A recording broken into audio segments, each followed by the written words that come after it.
Hello viewers, আশা করি সবাই ভালো আছেন। চমৎকার একটা রৌদ্রোজ্জ্বল দিন। সামনে আপনারা যেটা দেখতে পাচ্ছেন, এটা হচ্ছে অনেক বড়ই শুকানো আছে। এই বড়ইগুলি আমাদের বাগান থেকে নেওয়া হয়েছিল এবং অনেক সময় দেখা যায় যে খেয়ে শেষ করা যায় না। আবার বড়ইও তেমন হয় না যে এটা বিক্রি করে প্রচুর টাকা হবে।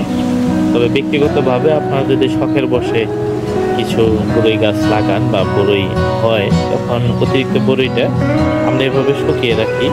এটা পরবর্তীতে আচার হিসেবে খাওয়া যায়। প্রসেস করলে সুন্দর চমৎকার আচার হয়। আপনারা সবাই জানেন যে কক্সবাজারে বেড়াতে গেলে আমরা সবাই আচার নিয়ে আসি।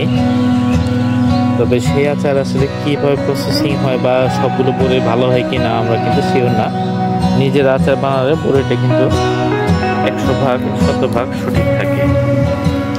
এখানে দেখুন, বড়িটা শুকানোর পরে কিন্তু এখানকার যে ভিতরের যে জলীয় অংশ সেটা চলে যায় এবং যেখানে চামড়াটা কিন্তু কুঁচকে গেছে, ভিতরে কোনো জলীয় অংশ নেই এবং ওজনও কমে যায়। এটা সর্বশেষ ধাপে এরকম কালার বা বর্ণ রং যেটাই বললেন সেটা পরিবর্তন হয়ে এটা লাল রঙের হয়ে যায়। এটা হচ্ছে শেষের ধাপের বড়ই। এই চাটায় যেটা আছে সবগুলি লাল হয়ে গেছে, তার মানে 100% শুকিয়েছে। এটাও সবগুলি লাল হয়ে গেছে। পরেরটা দেখতে পাচ্ছি সবগুলি লাল হয়ে গেছে। এরপরেরটা দেখা যাচ্ছে কিছু লাল এবং কিছু সবুজ। হ্যাঁ, এবং এখানে আসলে শুকানোর একটা স্টেজের মধ্যে আছে। এরপরেরটা শুকানো, এরপরে কিছু শুকানো, আবার কিছু লাল সবুজ দেখা যাচ্ছে। আর এই পাশেও দেখা যাচ্ছে যে আরেকটা চাটায় কিছু বড়ি আছে। এখানে দেখতে পাচ্ছেন কিছু মরিচ। অনেক সময় দেখা যায় যে বাজারে আমরা মরিচ কিনতে গেলে কাঁচা পাকা মরিচ মিলিয়ে যদি থাকে তাহলে অনেক সময় বেশিরভাগ মরিচ পেকে যায়।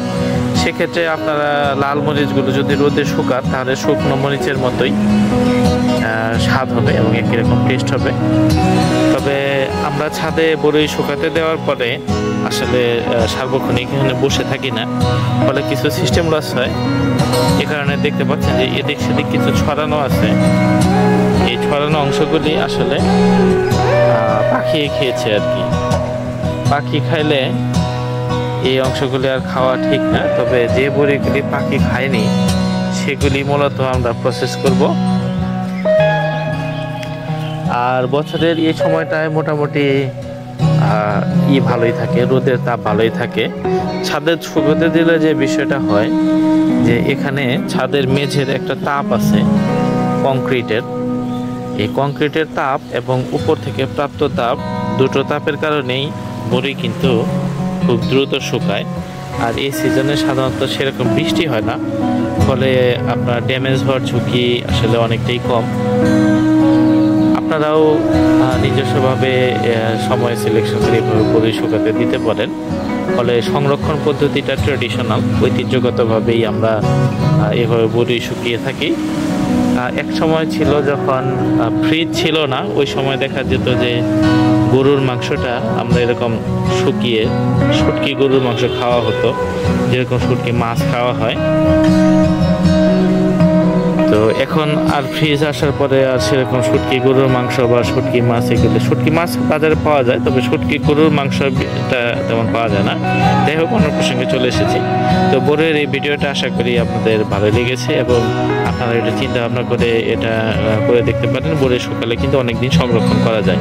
শুকনা বড়ি সহজে নষ্ট হয় না। পরবর্তীতে এটা পানিতে ভিজিয়ে প্রসেস করে আচার বানানো যায় এবং সেটা খেতে খুবই সুস্বাদু। আশা করি ভিডিওটি সবার ভালো লেগেছে। সবাই আমাদের চ্যানেলের সাথেই থাকুন। পরবর্তীতে আমরা আরও চমৎকার ভিডিও নিয়ে আসবো ইনশাল্লাহ। পরবর্তীতে আবার দেখা হবে। ভালো থাকবেন, সুস্থ থাকবেন। আল্লাহ হাফেজ।